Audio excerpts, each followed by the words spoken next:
chose two options.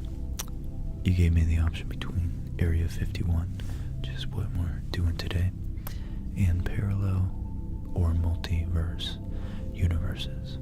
So I really actually liked both of those ideas. But Area 51, I don't know, has a little more spectacle to it. So let's see what we can find out about it. Now, at first I actually thought, and I hope you like the keyboard sounds, when I went to search, that I didn't know that much about Area 51. And I don't particularly know much specifically about that, but I did realize that I've watched, really through Joe Rogan, having on Graham Hancock and all sorts of other fringe academics and reporters, Randall Carlson, Robert Buvall, John Anthony West. I don't know if he's talked to David Wilcock, this gentleman right here, with the fabulously timeless haircut. His haircut is, I don't think it's changed much since he was born. But you can't judge a book by its cover. And he's actually, that was actually kind of rude of me to judge him like that. He just owns that haircut so well. I wish I had the courage to do that. I listened to this guy have a conversation with, oh wait, it was here.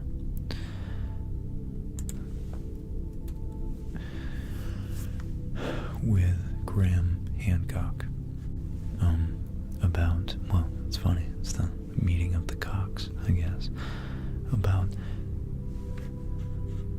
well, the origin of humanity, secret origin. And there's a whole rabbit. I'm gonna really try hard to stay on track. I'm just trying to give you a context for my understanding of this. So, Graham Hancock is a journalist and author, and he writes anything about things, fiction and how do you, the threshold of nonfiction. He tries to accumulate facts in some of his books and extrapolate from them and posit, potential origins of humanity and more mystical elements of history, such as maybe the potential, the possibility of an advanced civilization that was on Earth 15, maybe even 30,000 years ago. So I think that's very, very, very interesting to me, especially when they have some evidence, such as Göbekli Tepe. And you know what?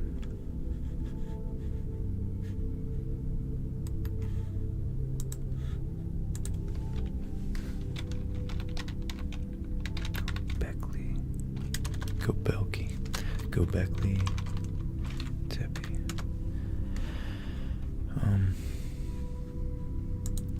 Look up some images for you guys.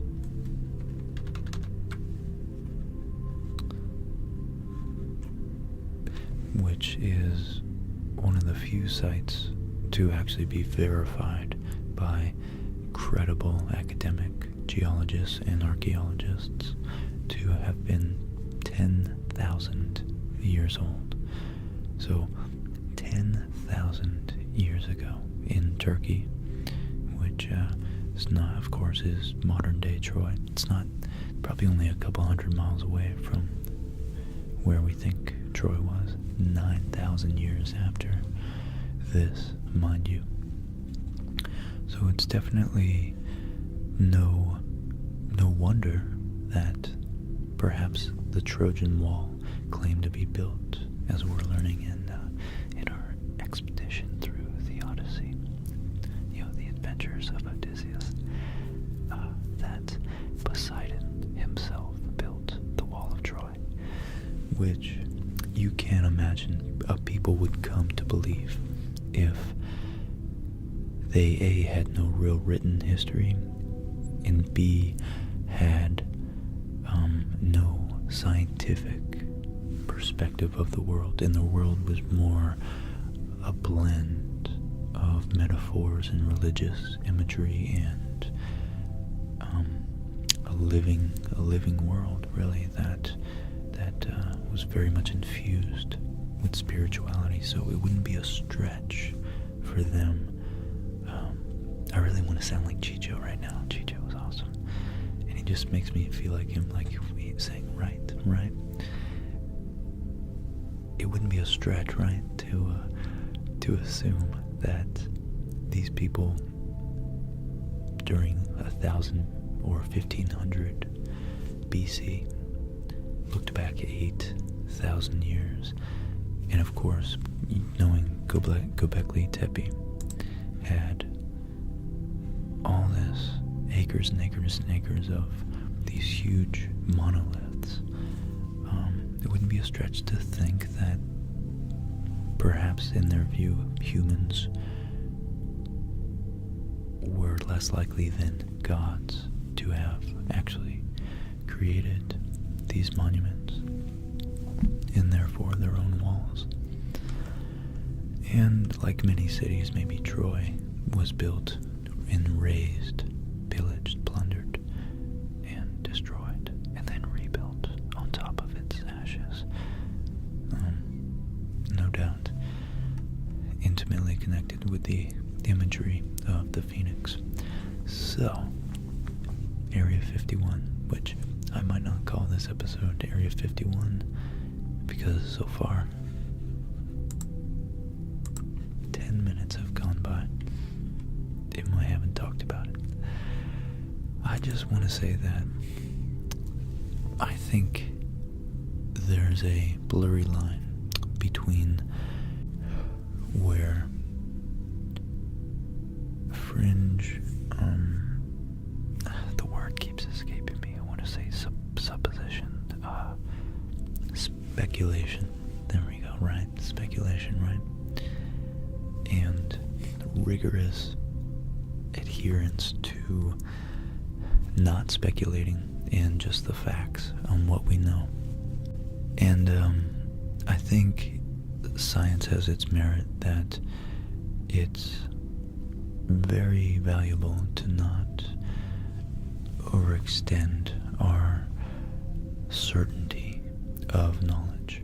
And there's so many realms, so many ways I can take this, but I think the great speculators who actually are as rigorous as one can be when speculating about such grandiose things as aliens and deep history, I think they're immensely valuable because they lead to more artistic, more religious, more spiritual, more philosophical, at a more articulated level, understanding of history and the world as we discover it. So I think it's always good to take into account and not be too certain that one area of exploration is sufficient to explain the whole world. So, I just want to credit science and religion and rigorous, archaeology and fact-checking and logic, solid logic and mathematics with narratives and the human experience. And I don't think... I should be doing these, shouldn't I? I just don't think that one or the other has the final word yet. Well, that was a doozy of an intro. And here I thought this would be a 30-minute episode.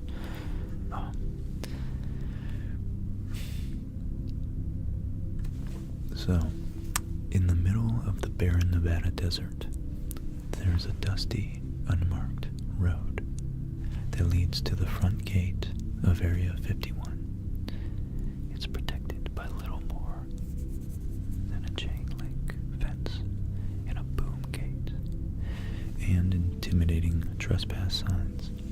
One would think that America's much mythicized top-secret military base would be under closer guard.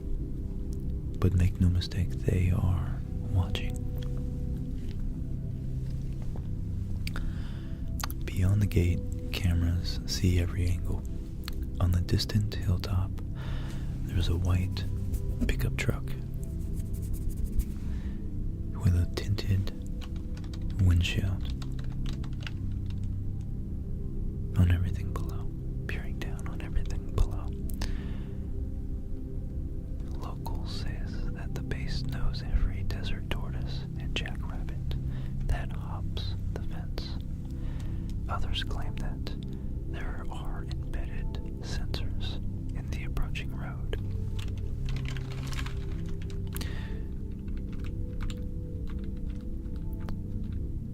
And of course, the fact that this speculation, I'm sure, does nothing but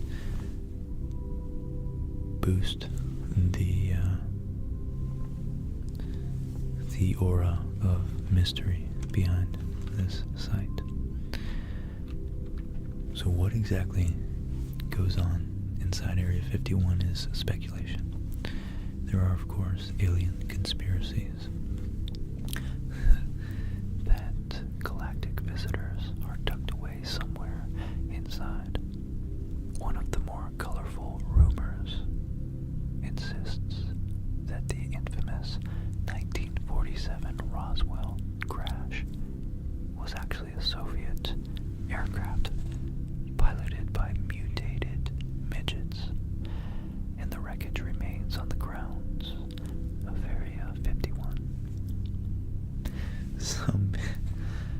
That's quite a wild speculation, but I don't know, maybe I'm laughing because I'm secretly scared that it's true.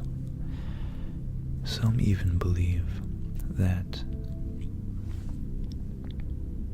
the U.S. government filmed the 1969 moon landing in one of its hangars. For all the myths and legends, what's true is that Area 51 is a real and still very, very active military base. There may not be aliens or a moon landing movie set inside those fences, but something is going on, and only a select few are privy to what's happening further down that closely monitored, windswept Nevada road. And you know what? I have a little black book of secrets right here.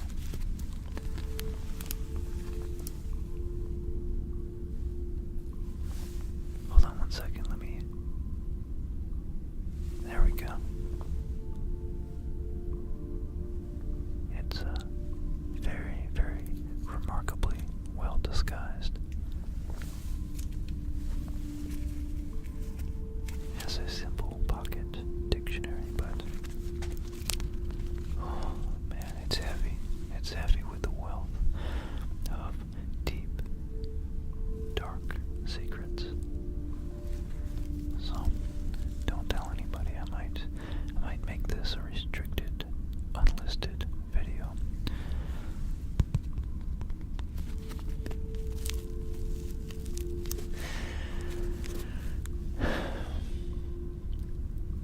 the forbidden aspect.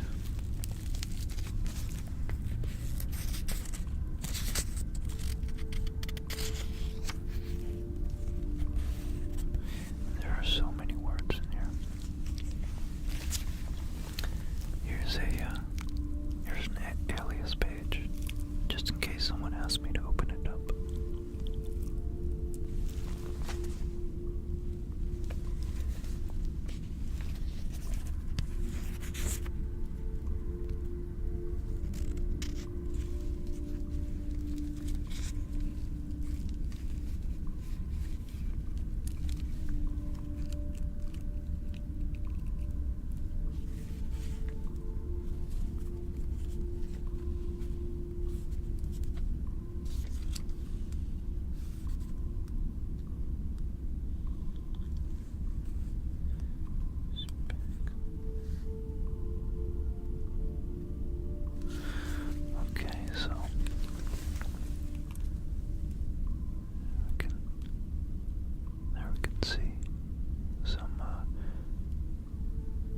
Indecipherable text. It looks normal, but really it's very much encrypted.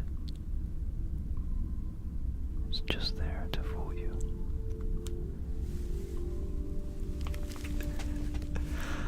Oh boy, I'm having fun with this. So, alright, I hate when it goes in and out.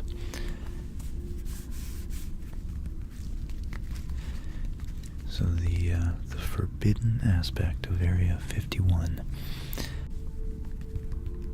is what makes people want to know what's there, says aerospace historian and author Peter Merlin, who's been researching Area 51 for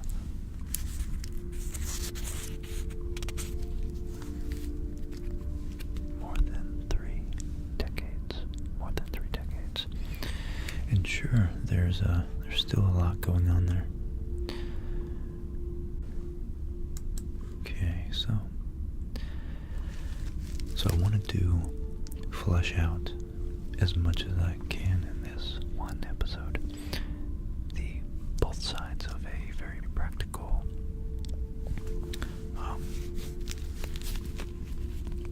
very scientific, very objective, and dispassionate, skeptical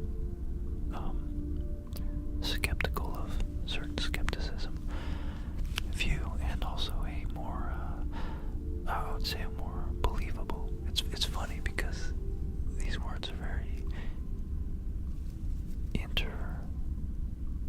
changeable from depending on the perspective. If you're one that sees all conspiracy as goofy, or one that sees everything as a conspiracy. So from the one side, what is skeptical, could be thinking that it's skeptical to believe in all these alien theories. But on the other side, if you're one who is a conspiratorially minded individual, you might view everything, you might be skeptical of the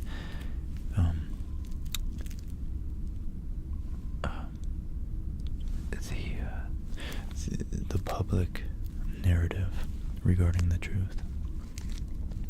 The accepted narrative, I guess. But anyways, I wanted to look at some of the evidence that Area 51 aliens are real. So, the wreckage says there are, so this is going to be a little biased because I personally, I've listened to Tom DeLonge from Blink-182, which, if you guys haven't heard about his departure from Blink-182, especially if you liked their music, you should go check out the Joe Rogan podcast with Tom DeLonge. And it is particularly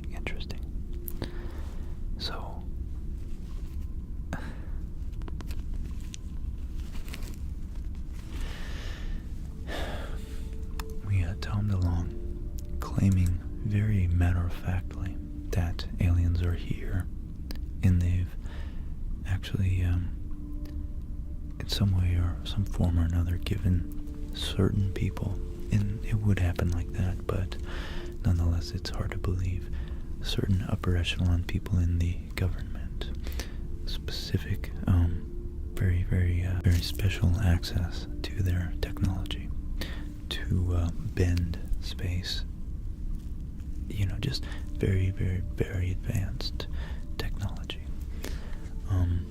So yeah, we have guys like David Wilcock, who actually, it's funny enough, oddly enough, although from an outsider like me, Tom DeLonge and David Wilcock are very much in the same boat, and they should be friends, but they actually, I guess Tom DeLonge is so famous and so popular that David Wilcock hasn't had the invitation to speak with him about this, which David Wilcock's been studying this for years and like decades, and so it's a little, I think a little bit of resentment, jealousy that Tom DeLonge comes in and steals his spotlight as far as alien investigation goes.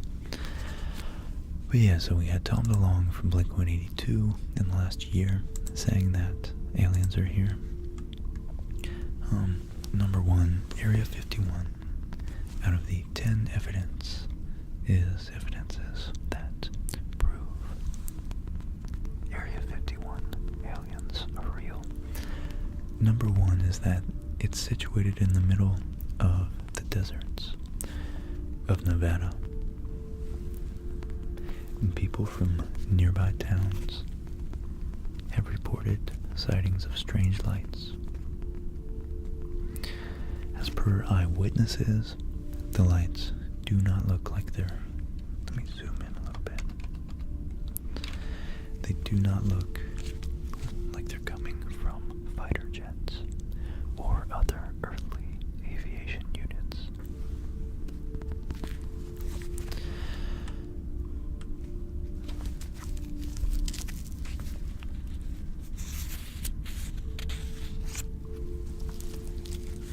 So, number two.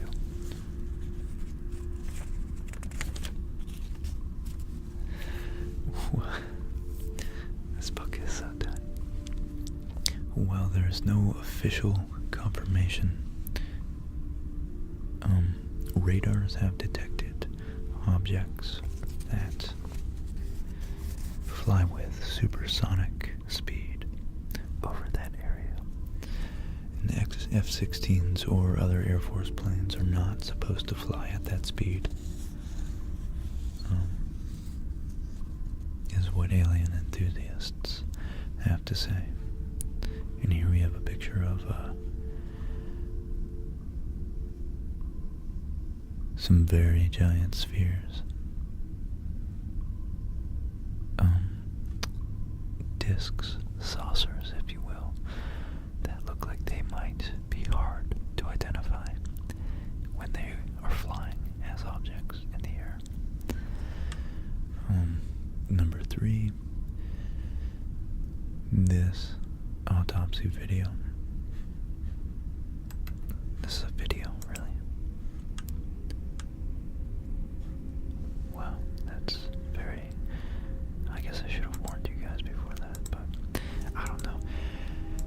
I was watching Mad Men the other day with Molly, and the first wife of Don Draper, the main character, put on a fat suit. She's, her name's, January Jones.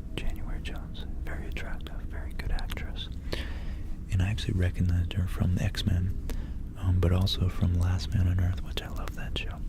And she is skinny as a toothpick. And the point of that is that her fat suit, I literally had to Google it to see if, because I couldn't believe that they would make her do something so unhealthy as gain that much weight for her role, you know. So, come to find out, it was a fat suit, and it was so well done. that you wouldn't know. You simply wouldn't know. Oh. I'll show you. So I think that the aliens, at least pictures of them, could definitely be manufactured. Granted, I'm sure the technology is much, much better nowadays. Look. Yeah, look at this. So that's her in the fat suit. And it's just, I mean, these pictures don't necessarily do it justice. But she's relatively skinny. Not relatively, she's objectively skinny in real life. So that was her in season 1. That's what she normally looks like. And yeah, this was definitely a fat suit. It's just so realistic looking. I mean, where does the, maybe right there is where the fat suit ends, but still. So I think there's a lot more to prove. You got a lot more to prove than a simple picture.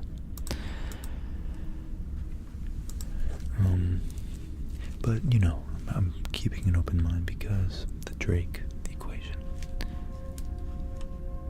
is pretty convincing to me that we have so many. We just have billions and billions of stars in our galaxy alone, just our galaxy, and they think trillions of galaxies.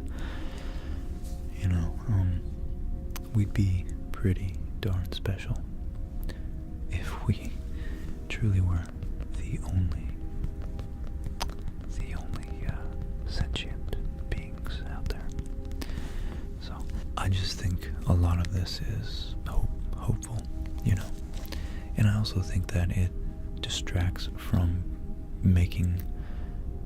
putting forth genuine effort to make the world that we do know exists and the people we do know are real and suffering, really suffering, and assuaging their suffering, so I'd like to focus on what we do know before we start speculating about conspiracies, but nonetheless I do think it's fun. So the corpse of the alien is believed to have been collected from the crash site. They came in and they grabbed his shirt and ripped it off and collected him. Number 4, the crash remains of Roswell.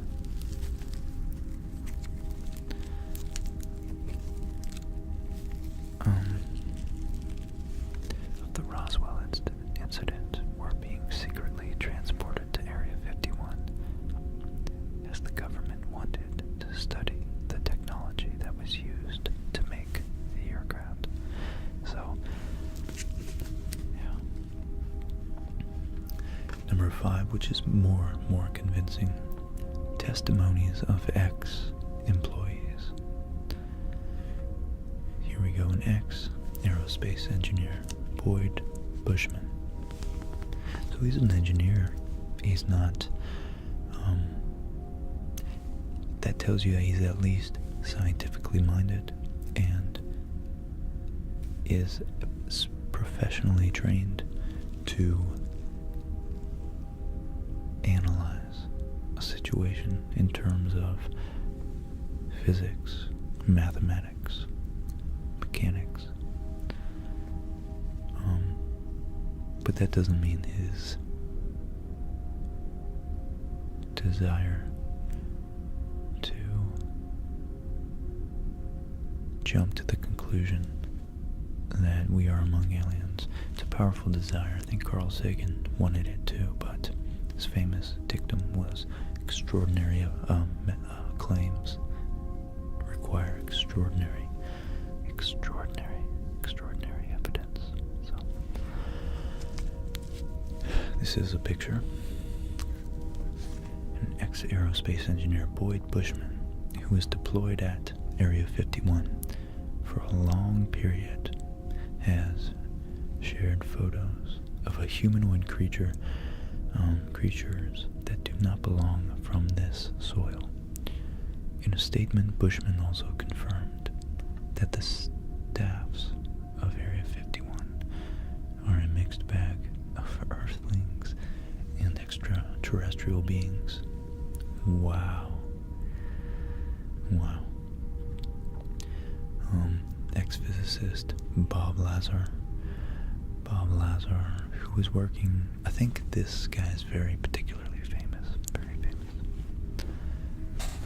who was working at Area 51. He had been deployed at the project of reverse engineering the alien aircrafts, which are captured and taken to the ground, to the underground vault of Area 51, and Lazar had to break his oath of keeping silence, keeping secrets of Area 51 concealed in his mind, and revealed strange facts. So, I mean, yeah, I guess it's hard to get to all the facts.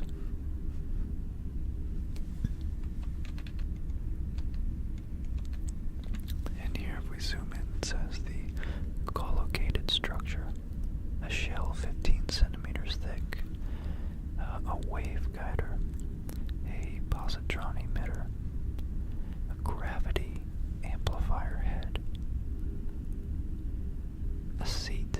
So that says a seat. So it's just weird juxtaposition, I guess. All forms inside are smoothed for electronic charge retention. That's interesting. Maximum angle of lens effect. Wow, okay. Rings. See, this is the type of stuff that convinces me. So, but again, I think Carl Sagan was a great example to follow when being skeptical. Gravity waveguides. Focus ring stacks, same thing. Millimeter electromagnetic waves pulsed through the shell casing, and the extent of hull structured as metallized waveguide. Interesting, very interesting. Wow. And honestly, an alien interstellar, or at least, interstellar spaceship, it does make sense that to deflect the maximum amount of debris to be most aerodynamic and particle dynamic, I guess, space dynamic, you would want the edge to be as small as possible, the leading edge, and then taper up from there, so that the particles, it can slice through a field of particles. Let's back out a little bit. So number 7, there are video footages that show an ex-engineer working from Area 51 claiming that there were 4 live aliens who used to be stationed at Area 51 and worked alongside humans in the flying tasks of strange-looking aircrafts of futuristic designs. The engineer had worked there from 66 to 79, 1979. Okay, so in July 2014, a tourist named Sandra reported the sighting of a real UFO over Area 51. She had filmed the UFO's flight while she was traveling through the desert and was recording the area in her movie camera from the bus window. She spotted something fly real fast before she could even react. Then the object was gone.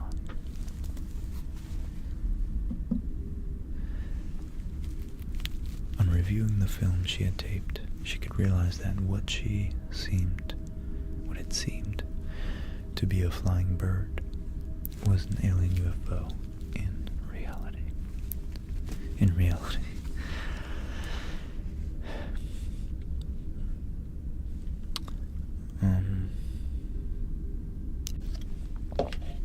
There are many conspiracy theories regarding the kind of work that is carried out. Until 2013, the government never acknowledged the very existence of something called Area 51, although it was an open secret since for decades. Yeah, I don't think a native English speaker wrote this article. So many varied theories about the purpose of Area 51 make it very easy to believe that the base actually serves the aliens, or is used for alien-related projects. And that's a pretty cool picture right there of Area 51. Now this last one conflicts, just blatantly conflicts with the other article I'm going to go back to. Trespassers are supposed to be shot with heavy weapons without any warning.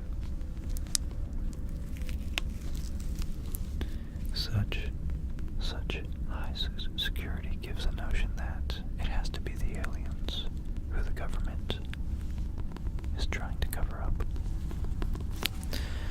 But in reality, we are far, far, far, far, far from a global community. We're global in the sense that we do interact, but we don't even trust our own government. How do you think the government trusts other governments? So of course, the security can be attributed to fear of foreign spies and foreign intelligence gathering. So I'm not convinced yet.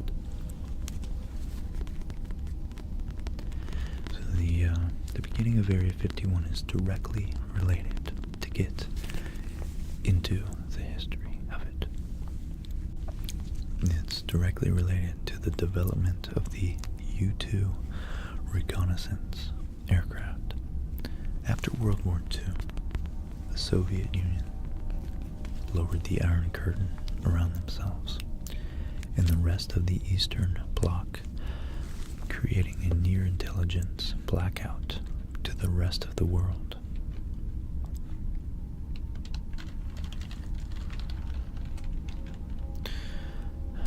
Oh, it's a curtain. I was thinking of the metaphor as a wall. So if you lower it, that means you're open, but it's a curtain, so lowering it means you're closed to the rest of the world.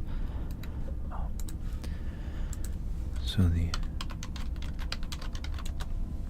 Iron Curtain, the notional barrier separating the former Soviet bloc. Okay.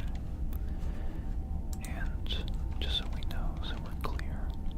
Wow, look at that. Here's a good picture.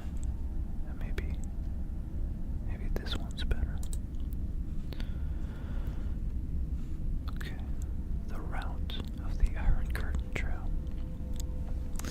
So it's just east of Finland. It's on the eastern side of the Baltic Sea. So Estonia, Latvia, Lithuania, Poland, East Germany, the Czech Republic, Slovakia, Hungary, Romania, Bulgaria, and they were all on the within the Iron Curtain.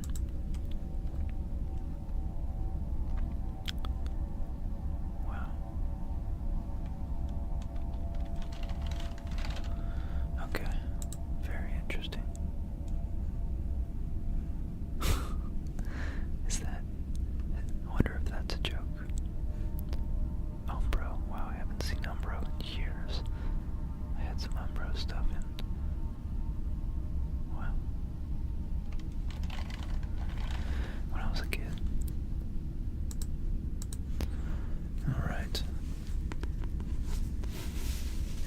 the Soviets backed North Korea's invasion of South Korea in June 1950, it became increasingly clear that the Kremlin would aggressively expand its influence.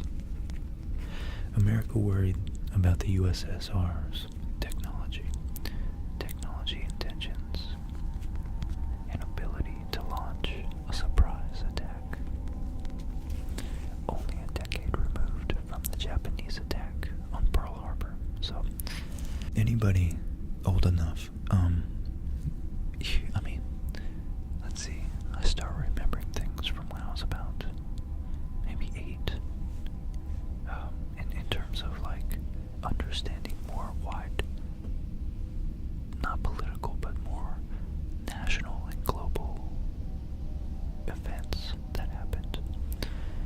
So anybody maybe born, or an intelligent kid born before that, later than that, but maybe 1993, definitely remembers some shape, some form of 9/11. And I like to put it in perspective.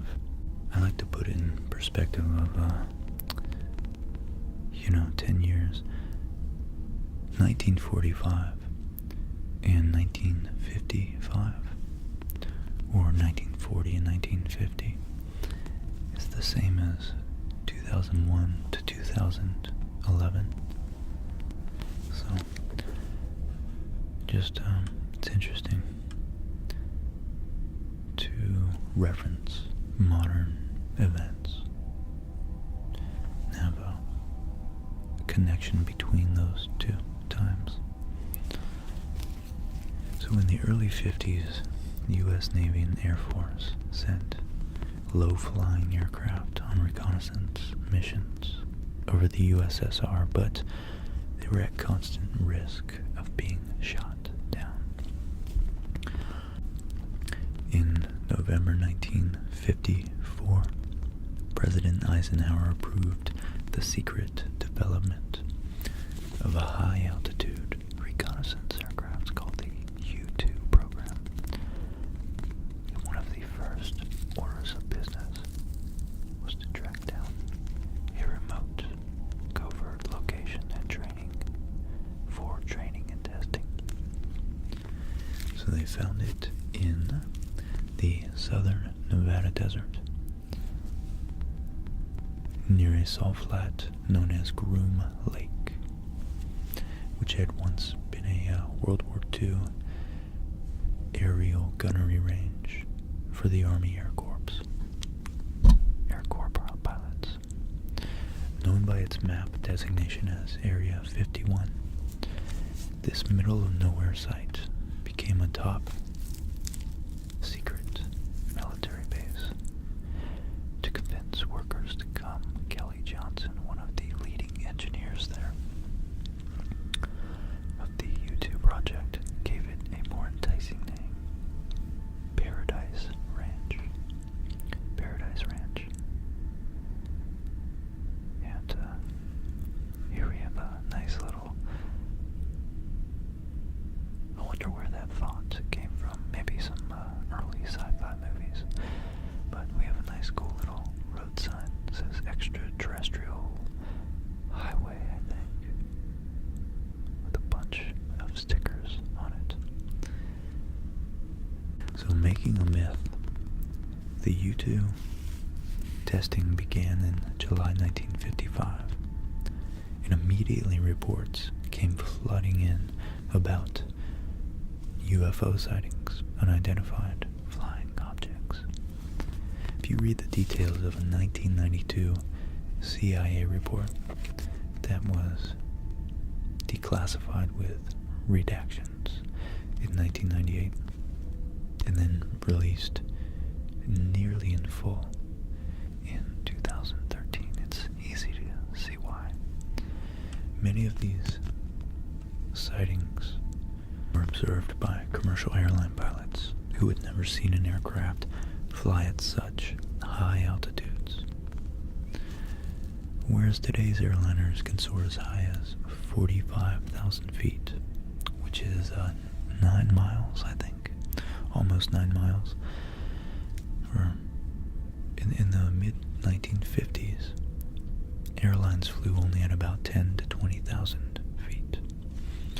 No military aircraft, which is probably why a lot of the jets, modern jets, get much better fuel efficiency, because they're encountering less air resistance.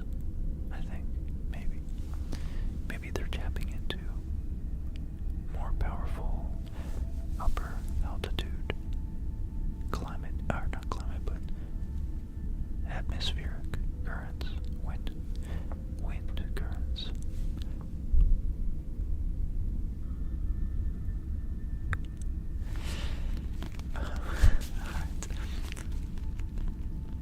So, known military aircraft could get to 40,000 feet, but 60,000 feet would have been crazy.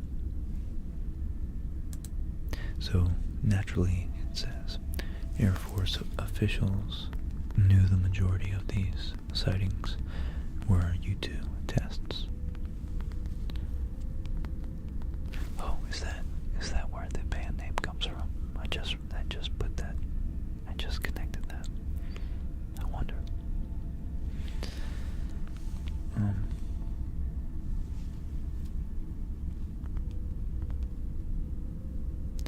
But they were not allowed to reveal these details to public. So natural phenomenon or high altitude weather research became the go-to explanation.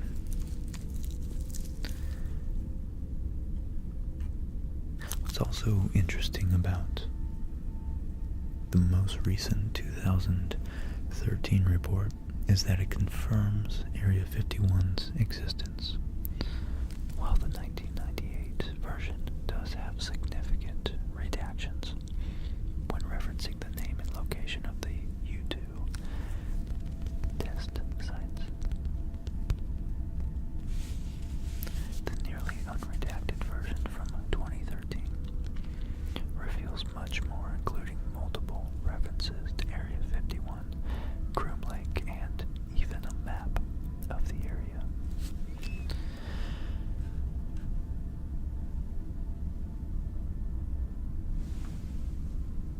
But U-2 operations halted in the late 50s and were replaced by more recent, more technologically advanced military aircrafts.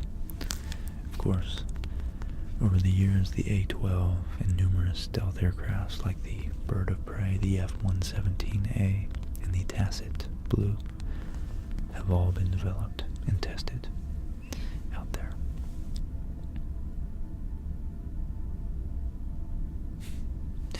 More declassified documents reveal Area 51's role in the Project Half Donut, a 1970s attempt to study covertly obtained Soviet MiGs. Wow.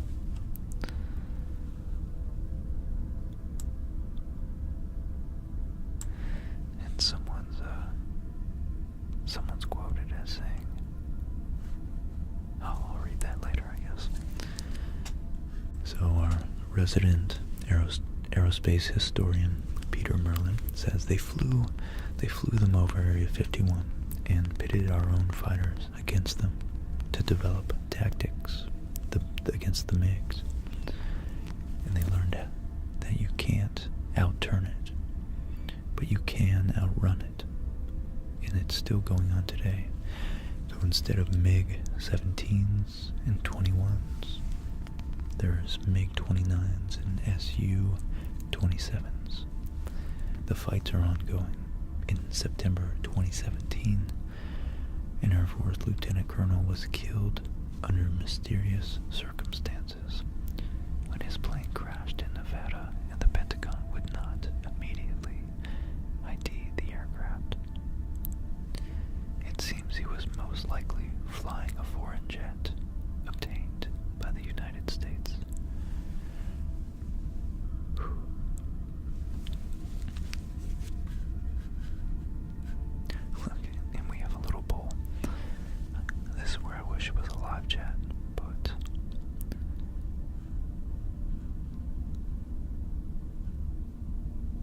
gonna say experimental plane testing.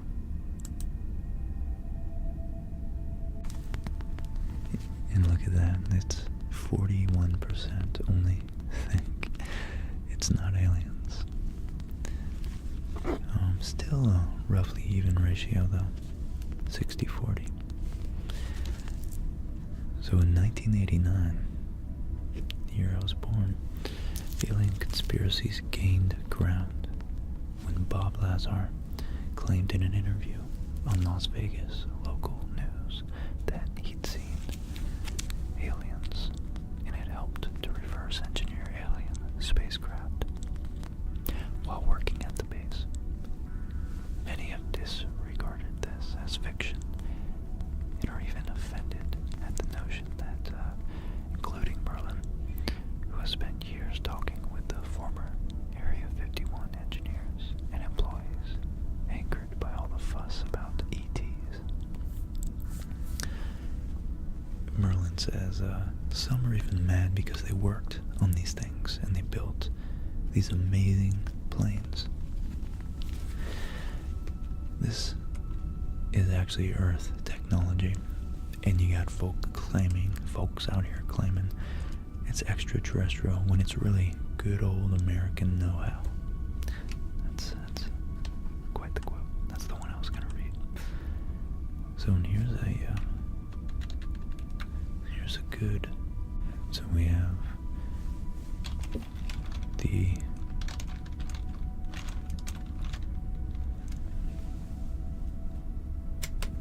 aircraft here.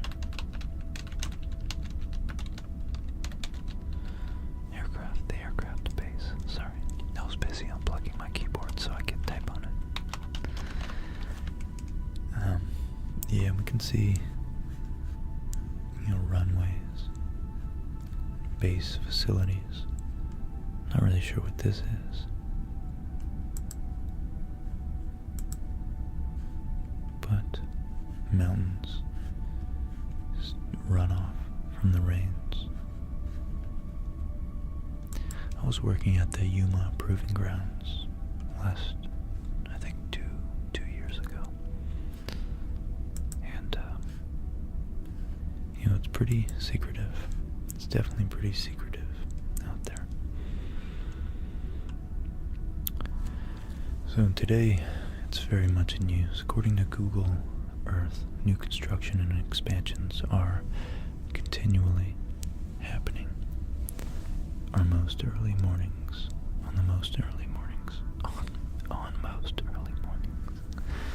Eagle eyes visitors can spot strange lights in the sky moving up and down. No, it's not a UFO. It's actually the semi-secret contract commuter airline using the call sign Janet that transports workers from Las Vegas's McCarran Airport to the base. As for what's happening these days in America's most secretive military base, few know for sure. Merlin has some educated guess, including improved stealth technology, advanced weapons, electronic warfare systems, and in particular, unmanned aerial vehicles. Very, very cool. Otherwise called drones.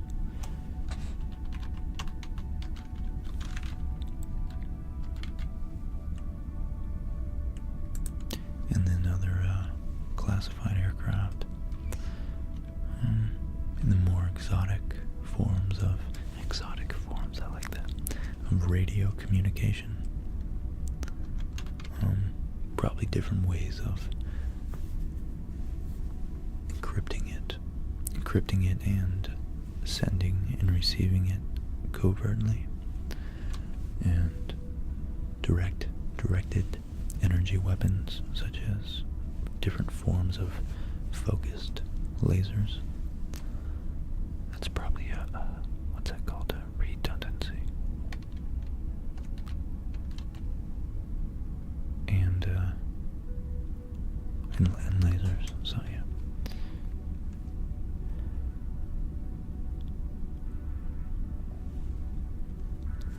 But yeah, Merlin hits it on the head. Anytime, at the most basic level, psychologically, anytime you have something secret or forbidden, it's human nature. You want to find out what it is. And what a better way to end this episode with that little quote. I like that. I would like that, wouldn't I? So, well guys, I was gonna read some of the Wikipedia article, but that article was pretty sufficient, and I have to get going to my job. Top secret. I can't be late. They locked down the facility at a certain time, and I must go. I must depart.